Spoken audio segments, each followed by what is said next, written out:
Det var heldigt med vejret på Søren.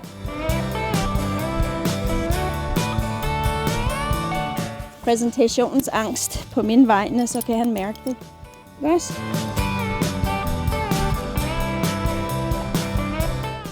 Kom her, Gameboy. Kom.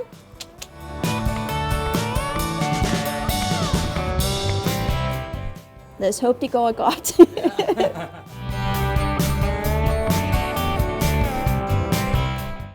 Og så har vi vores mødning. Vi går igennem rigtig mange hestepær. Så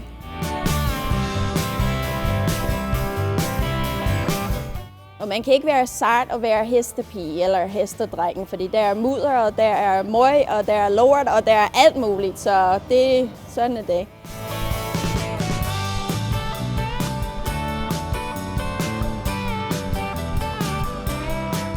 Og det var det. Kom! Ja. På Kroglund, lidt uden for Kvistgård, der vrimler det med heste, cowboys og en stemning af livet på en sand amerikansk ranch. Og så har vi plads til rigtig mange heste, men vi har faktisk lige nu har vi kun 7 heste. Vi har 5 udendørsboks her og 8 boks ind i den første stald. Vi har 8 boks i den anden, og så har vi en round pen. Det er, hvor du kan træne din hest, så det er rigtig godt med unge hest eller bare træningsmetoder. Og så har vi kæmpe store ridehus på 20x60 og en udendørsbane på 20x60. Og så har vi en kæmpe stor skov 200 meter op den vej og over Helsingørs vej. Jill Petersen udlever sin amerikanske drøm i Danmark og sin hobby westernridning. Gameboy, kom herover. Hej, dreng. Ja, der er en stor kamera og sådan noget. Jill Petersen er født og opvokset på et ranch i Californien. Efter hun rykkede til Danmark, så tog hun både kærligheden til hestene og kærligheden til westernridning med. Jeg har lært helt fra min barndom, at når du sidder på din hest, du skal lege som om du har verdens bedste hest, og du skal være stolt, så du skal have skuldrene tilbage og brysterne frem og bare udstråle det der, at har kæft, det er fedt. Westernridning er faktisk ikke opstået i Amerika, men derimod i Spanien.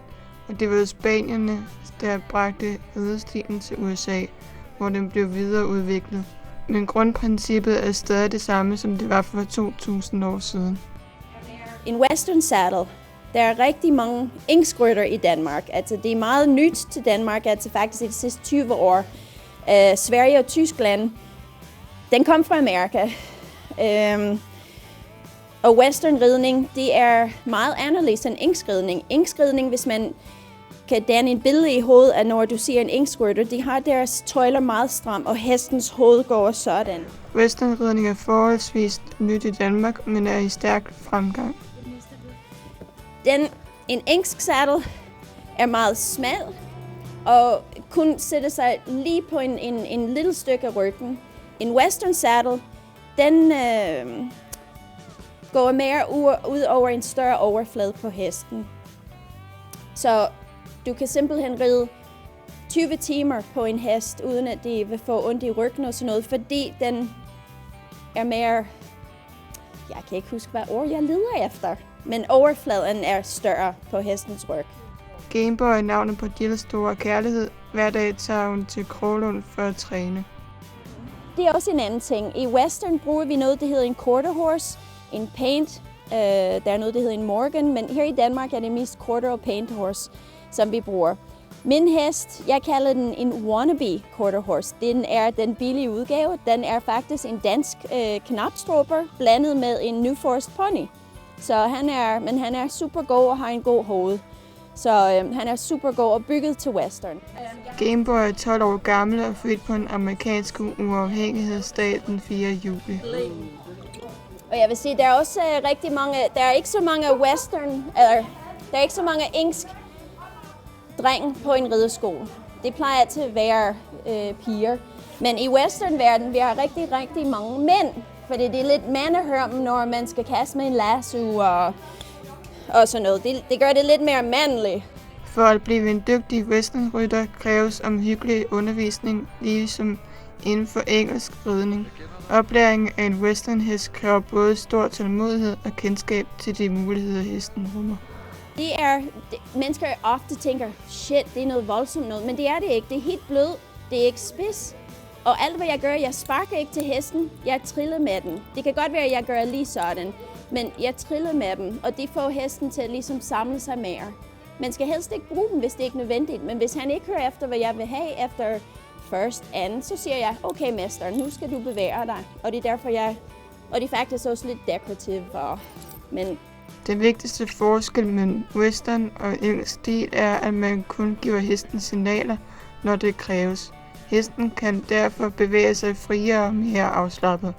Som I kan se, at vi ikke har en noseband på, den der ring omkring hestens mund, fordi så er han frihed til at åbne og lukke, hvis han har lyst. Men det gør det ikke, det lærer hurtigt med biden. Men reining, som vi gør i western, det er simpelthen, hvis jeg lægger min tøjle, og det er derfor, du kan også se, at vi rider med en hånd, i stedet for 2 hånd for det meste. Når jeg opvarmer, og hvis jeg træner, så er det 2 hænder, fordi hesten skal vide lige præcis. Men jeg kan også ride med en hånd. Og hvis man rider til en show, for eksempel, så skal tøjlerne være på den ene side. Så har du en finger i midten. Og reining går ud på, at hvis jeg lægger tøjlen på hans højre side, så skal han gå til venstre. Og han synes, det er meget interessant.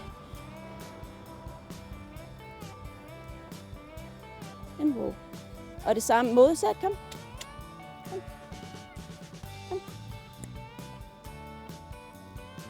Det er meget let, og du kan se, at der er ikke helt hævet i tøjlerne.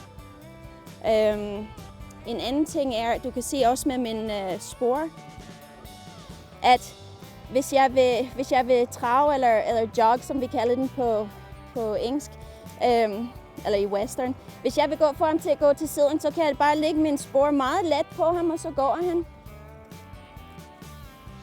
En hest skal gå frem, tilbage og sidelæns, og det kan også godt gå op en gang imellem, men det er ikke det, vi søger efter, vel? Men han kan, det er mig, der skal styre hans benene, og det er det, der er fedt. Det er virkelig en udfordring, og det er det, jeg synes er en spændende hobby, er fordi det er mig, der styrer de 4 ben. Og nogle dage tager det mere end andre dage, men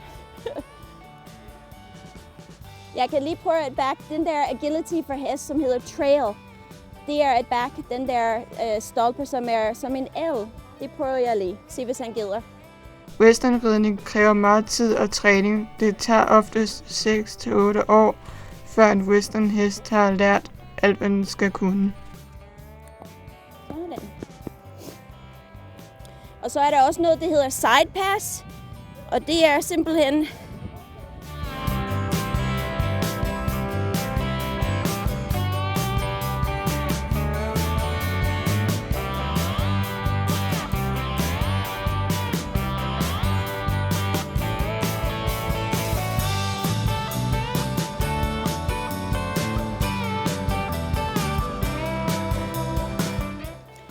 og det er, hvis man er på en ranch og skal igennem en lov, som der ofte kan være mellem foldene, så skal man kunne gå igennem, uden at du lader en masse køre ud. Så du skal gå hurtigt igennem, og du har en hånd til at arbejde med, den anden har hesten.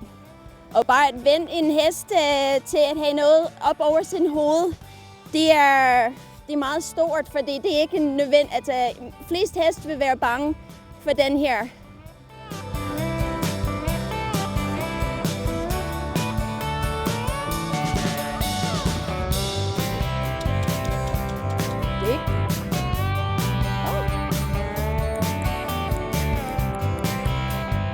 Og der er også, hvis du kigger på hestens hoved, han ser lidt nervøs over, fordi der er noget, der kommer efter ham nu. Kom back. Dygtig. Good boy. And whoa. Sådan. Dygtig. Men for mig, det er det, der jeg synes er sjovt, at lave en udfordring for mig selv. Og det her, det er en kæmpe udfordring. Gameboy og hunden Texas elsker Kroglund og ridelivet. Gameboy, hvad er det for noget? Og for TV Spot, det endte besøget med liv som cowboy selvfølgelig på hesteryg.